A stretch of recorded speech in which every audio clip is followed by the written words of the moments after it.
Direktorat Reserse Kriminal Umum Polda Metro Jaya menggerebek tempat pembuatan dokumen palsu di toko percetakan di Jalan Pramuka, Jakarta Pusat. Petugas mendapatkan puluhan ijazah palsu, KTP palsu, dan buku nikah palsu. Saudara sekalian, saya dapat laporan. Ada semacam operasi untuk menekan rektor-rektor lain yang belum menyatakan sikap dan akan membuat deklarasi sesudah UGM itu muncul, lalu bermunculan jadwal. Tetapi bersamaan dengan itu juga muncul sebuah operasi yang mendekati rektor-rektor yang belum mengemukakan pendapatnya, belum berkumpul untuk deklarasi. Mereka ini diminta untuk menyatakan sikap yang berbeda. Sikap yang berbeda didatangi mereka untuk menyatakan bahwa Presiden Jokowi baik, pemilu baik, penanganan COVID terbaik, dan sebagainya. Lawan! Ya, lawan! Saudara, ada beberapa rektor perguruan tinggi yang kemudian membuat pernyataan seperti yang diminta oleh orang yang melakukan operasi itu. Tetapi ada rektor yang jelas-jelas menolak, yaitu Rektor Universitas Sugio Pranoto dari Semarang. Tetapi semakin ditekan perguruan tinggi, semakin menggelombang gerakan-gerakan terus. Publik kembali dikejutkan oleh sebuah pengakuan yang tak terduga. Di tengah meredupnya berbagai polemik lama, tiba-tiba muncul sosok yang mengaku sebagai pembuat ijazah palsu. Dalam pernyataan terbuka yang beredar luas di berbagai platform, pelaku secara gamblang membongkar praktik yang selama ini jarang tersentuh secara terang-terangan. Bukan sekedar klaim kosong, pelaku bahkan menjelaskan secara rinci bagaimana proses pembuatan ijazah tersebut dilakukan. Ia menyebut bahwa bahan yang digunakan bukanlah bahan sembarangan. Justru sebaliknya, bahan yang dipakai diklaim identik dengan yang digunakan oleh lembaga pendidikan resmi, mulai dari jenis kertas, tekstur, hingga teknik pencetakan yang sulit dibedakan oleh mata awam. Pengakuan ini sontak memicu gelombang reaksi dari publik. Banyak yang terkejut, tidak sedikit pula yang mulai mempertanyakan kembali berbagai dokumen yang selama ini dianggap sah tanpa pernah diuji secara mendalam. Di era di mana teknologi semakin canggih, batas antara yang asli dan yang palsu seakan menjadi semakin tipis. Oke, jadi pembuatan ijazah itu dari sekolah dasar sampai tingkat perguruan tinggi. Perguruan tinggi. Bahan aslinya itu apa saja, Mas? Bahan aslinya itu kertas dari ini, Mbak, dari lembaga pendidikan terkait. Kertasnya langsung dari lembaga pendidikan terkait. Ya, dan kita nggak menyetok, kita pesan itu bila mana ada orderan masuk.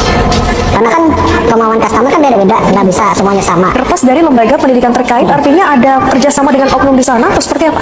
Kalau untuk saya mendapatkannya kan saya dapat dari bos juga, Mbak, yang dia punya link langsung ke orang lembaga tersebut ya. Asli, ya, sama seperti yang dicetak langsung oleh perguruan tinggi tersebut. Sama persis. Kalau yang asli itu kan coba Mbak boleh punya Mbak, ijazah punya Mbak, coba Mbak kalau ada sinar UV Mbak terawang atau diterangi, pasti nanti bakal timbul warna nyala kayak biru-biru gitu, hijau ke biru-biruan warnanya. Kualitasnya sama dengan yang Mas jual? Sama, 99% nggak bisa dibedain. 99% tidak bisa yang bisa membedain nomor induknya. Nomor induknya saja. Artinya ini kalau dimasukkan ke dalam laman resmi Kemdikti, Dikdasmen ini tidak bisa. Nggak bisa. Validasi. Itu pasti nanti yang timbul namanya beda antara nomor NIP yang dimasukkan dan nama yang ada di ijazah aspal itu beda. Di titik inilah, perhatian publik kembali tertuju pada sejumlah isu lama yang sempat mengemuka, namun tak pernah benar-benar menemukan titik terang. Salah satunya adalah soal kejanggalan data administratif dalam dokumen pendidikan yang pernah beredar di ruang publik. Isu mengenai perbedaan nama pada nomor induk yang ketika ditelusuri justru mengarah pada nama yang berbeda kembali mencuat dan menjadi bahan perbincangan hangat. Oleh sebab itu, kalau saya sih, saya makanya nggak ikut-ikut campur bicara gitu, lelah gitu. Itu sebabnya saya tidak pernah ikut bicara soal apa ijazah. Kita sudah tahu lah kesimpulannya, kalau kita punya rasionalitas sudah tahu. Terjadinya kerusakan hari ini adalah kerusakan yang dibuat 10 tahun Jokowi berkuasa. Dengan ijazah palsunya, yang jelas-jelas kita bisa lihat dengan mata kita sehat, fotonya itu bukan foto Jokowi. Kumisnya bukan Jokowi, mulutnya bukan Jokowi, telinganya bukan Jokowi. Itu foto orang lain yang dipakai oleh Jokowi. Dan pelakunya itu, kami menduga keras, Eko Sulistyo, mantan ketua KPUD Solo, Eko Panjul kalau kawan-kawan aktivis bilang, dia adalah aktivis kiri yang memainkan ijazah ini. Maka oleh karena itu saya meminta Jokowi segera sadar, segera meminta maaf pada rakyat. Bahkan Eko pun keluar dari kandangnya. Kalau memang dia tidak melakukan melakukan dia harus klarifikasi. Tapi kalau dia melakukan, dia tidak bisa berbohong karena banyak kawan-kawan yang tahu masalah ini dan dia harus meminta maaf kepada bangsa ini dan rakyat pasti memaafkan. Tapi masalah hukum itu masalah lain.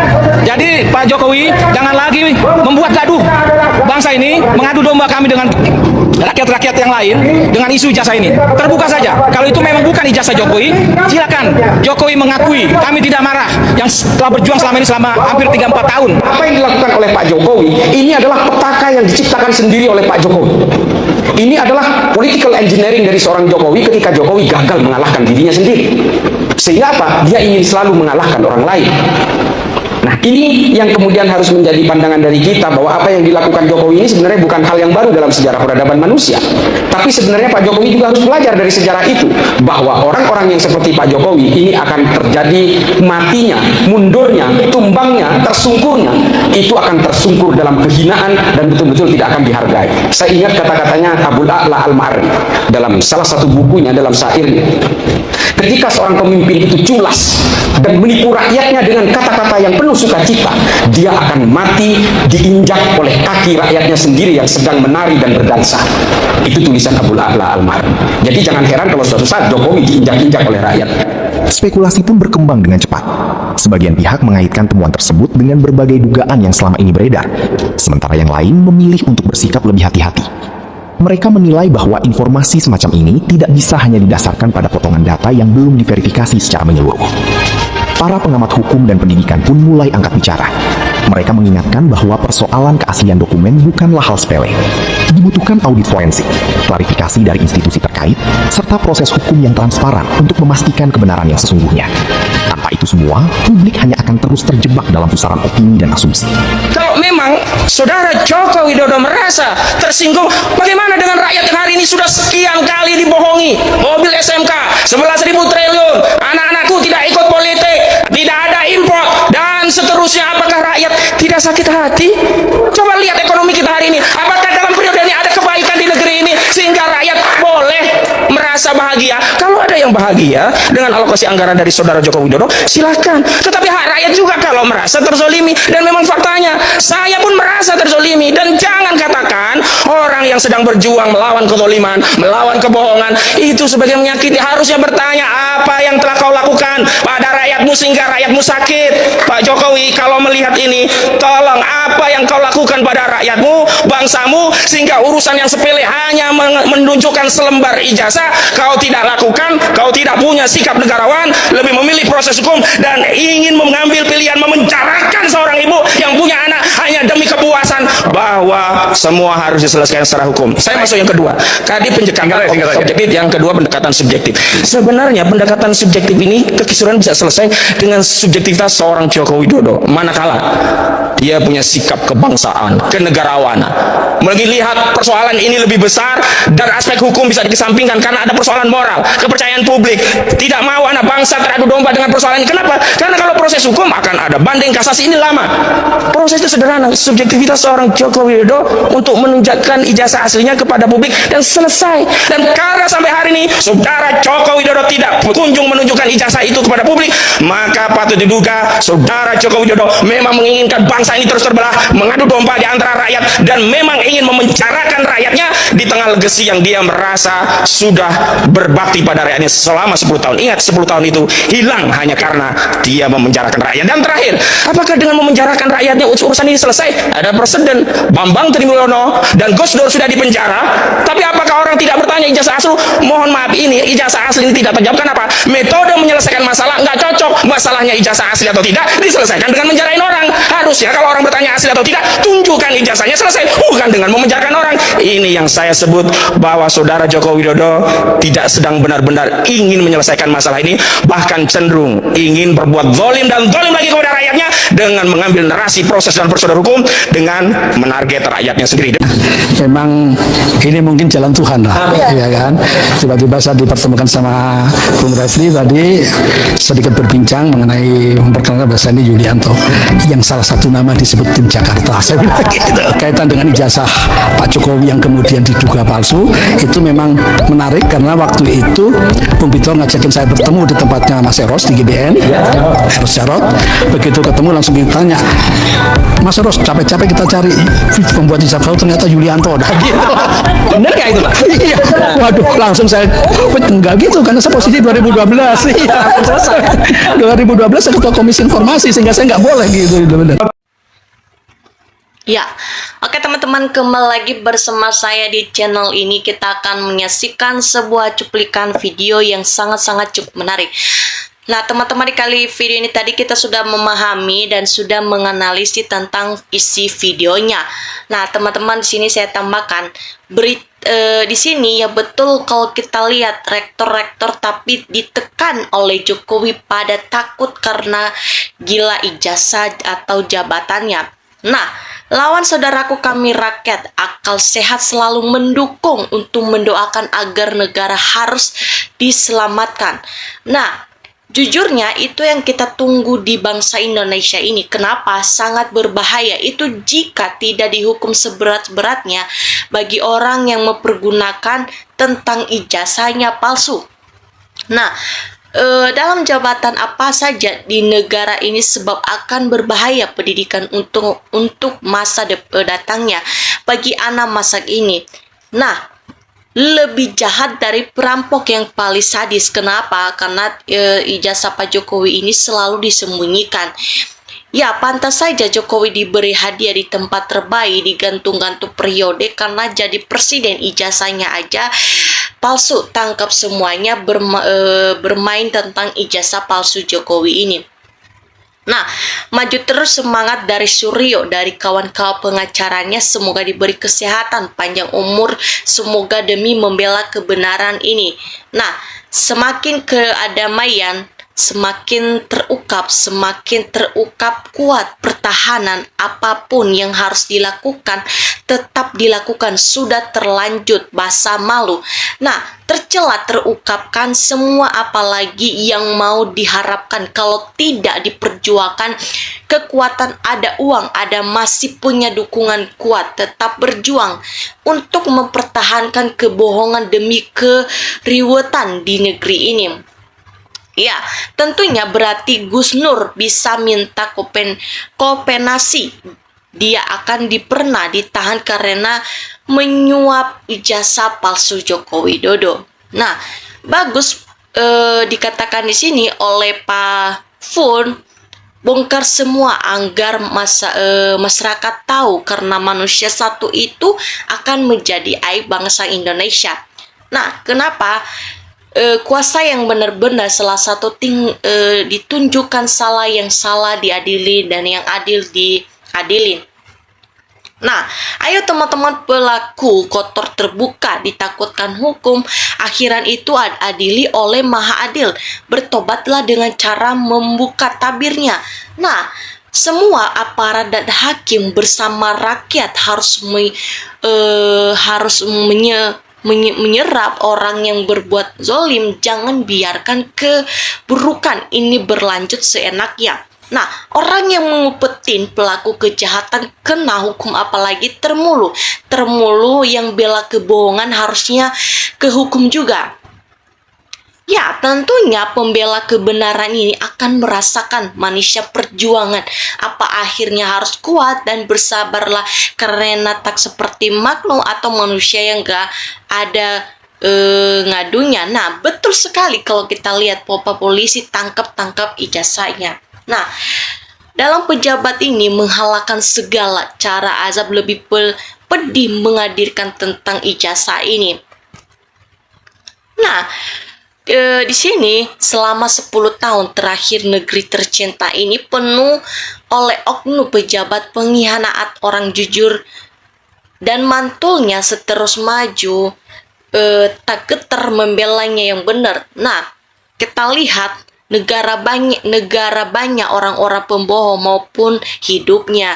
Kenapa kita bilang itu benar kata Pak Makpul, dan kebenaran akan mencari jalannya sendiri. Ya, Ya, 80 tahun Indonesia merdeka belum pernah punya jabatan yang jujur 90% untuk rakyat RI Indonesia ini.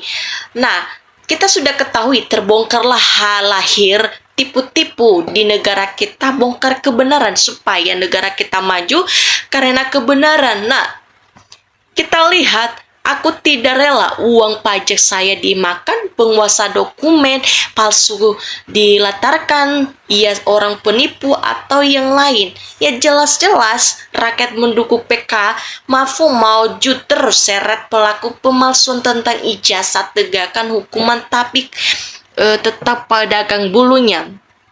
Nah, tentunya telah Polri operasi telah banyak kekerasan masyarakat kejagalan.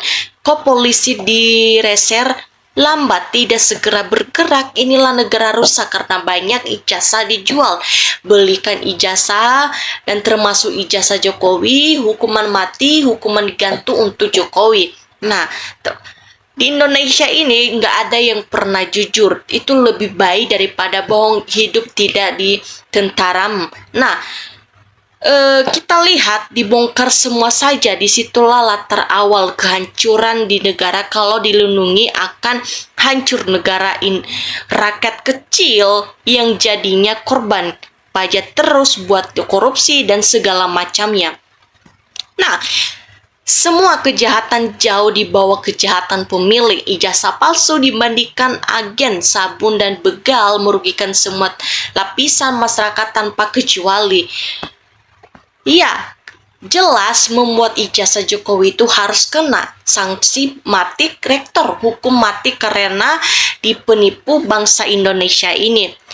Nah, waktu gimana Indonesia Jokowi mengesahkan perbuatan ijazah KTP segala dokumen bisa dipesan.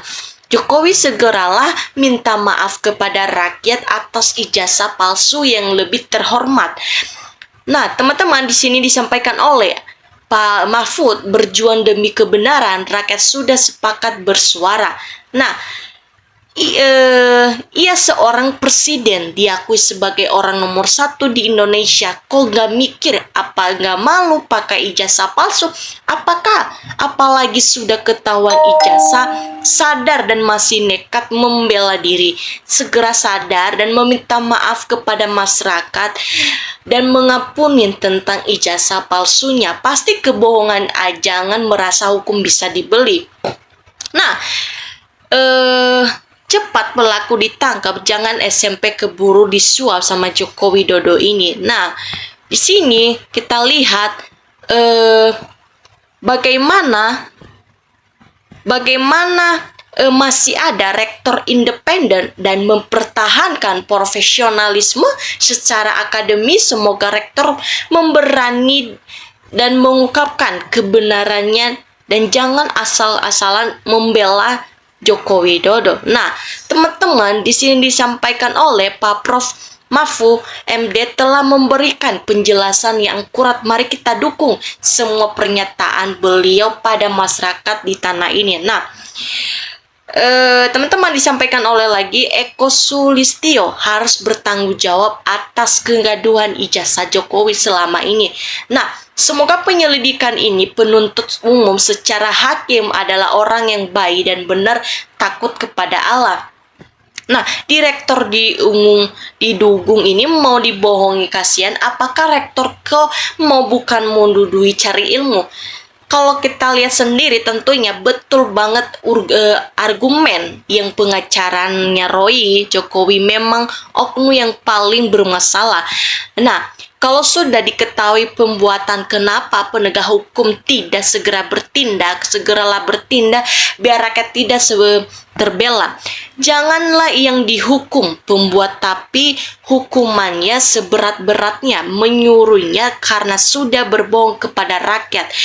Nah, kenapa rakyat se-Indonesia dan juga dunia miskin? Dialah kasihan ke rakyat, pembutukan orang yang para koruptor dan elit politik yang busuknya. Nah, oke teman-teman, sekian dari penjelasan saya dan jangan lupa share, komen supaya kalian tidak ketinggalan video saya selanjutnya. Salam NKRI.